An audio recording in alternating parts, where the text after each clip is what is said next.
We all have them. Those beautiful skirts and dresses that we fall helplessly in love with, welcome them into our wardrobes with loving arms, only to find out that they bear the inexcusable and blasphemous feature of not having pockets. Furthermore, if you are a garbage human like myself and make your own skirts and dresses only to neglect the all-important pocket, then do please come along with me on this adventure as we explore the all-important and very, very simple skill of adding pockets to your wardrobe. The first thing to do is to put on your dress or skirt and measure how far down you'd like the pockets to sit. I've done this many times before, and so I know that my pockets should sit 8.5 inches down from the waistline. I don't know if this is standard, but it can't hurt to have a quick measure. The pocket opening should sit just below the full hip so that it doesn't create bulk where the skirt fits closer to the body above this point. Now it's time to draft the pattern. Here's my trusty old pocket piece that I've used for everything over the years. So the good news is that once you've drafted your pocket pattern, you can treasure it forever and reuse it on everything. But I'll draft a new one today just so that you too can join in on the fun. First, draw a straight line wide enough to fit your hand comfortably. Mine is 5 inches wide, although I believe my original piece was a bit wider at 5.5.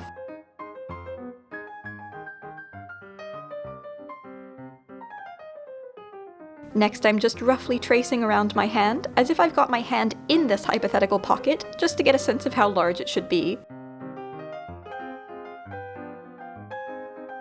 All of that rounded space below the bottom point of your opening line is going to be the safe space for things to sit without falling out. So I'm just going ahead and making this a little bit deeper, because the more pocket room, the better in my opinion. Finally, I'm just using a French curve to clean up the shape so that all my curves and lines are nice and neat. However, if you don't have a French curve handy, fear not, as the pocket will sit inside your garment and nobody will actually see it, so you don't technically need to have perfectly rounded shapes. The grain line should sit parallel to your opening line.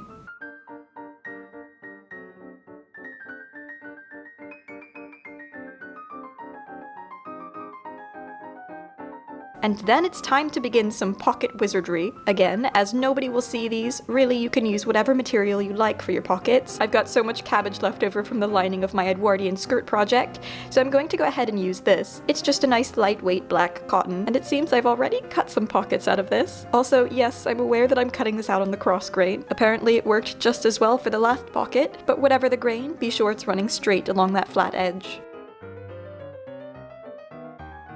Oh, and balance marks. We mustn't forget those. Then I'm marking all around my pattern piece with a bit of tailor's chalk, or pencil if your fabric is lighter. Or, of course, you can draft your pattern with seam allowance included, and just cut the pattern pieces out directly. But I'm just used to drafting patterns net, so this is just how I prefer to work. I'm then cutting out the pieces with roughly 1/2 inch seam allowance. I'm not usually too careful about this, since I always end up trimming down the seam allowance to about 1/4 inch when I finish the edges, but if you're not stitching along traced lines, do be careful to cut your edges out evenly.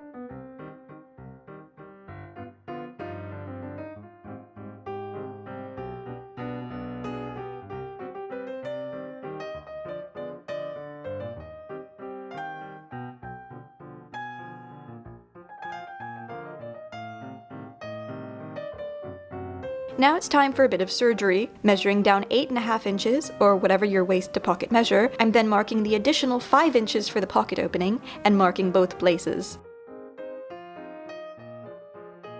Then I'm going in and carefully splitting the side seam between these points, and extending about 1/2 inch beyond on either side so that I have a bit of room to breathe when inserting the pockets. By the way, since my skirt has a side zip closure, I'm only inserting one pocket into the side seam, since the zip would get in the way on the other side. But one pocket is better than no pockets, right?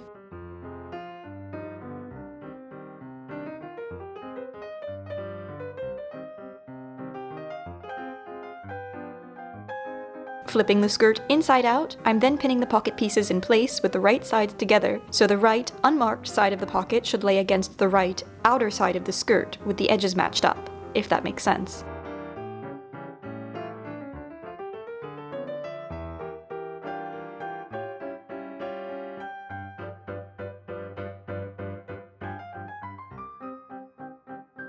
Then they're stitched down like so.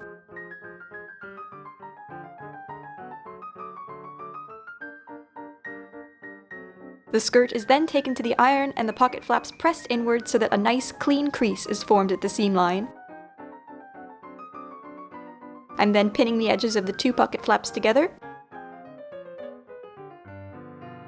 and it's stitched into place, beginning a little ways down on the side seam to close any of the excess distance that was still split.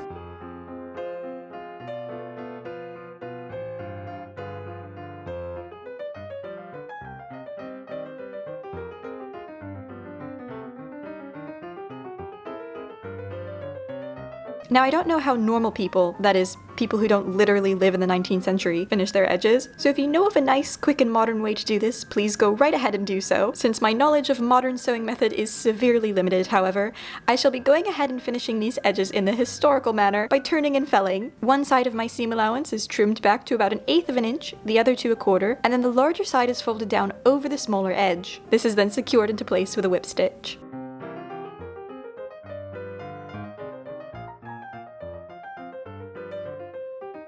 And with that, the newly pocketed skirt is complete!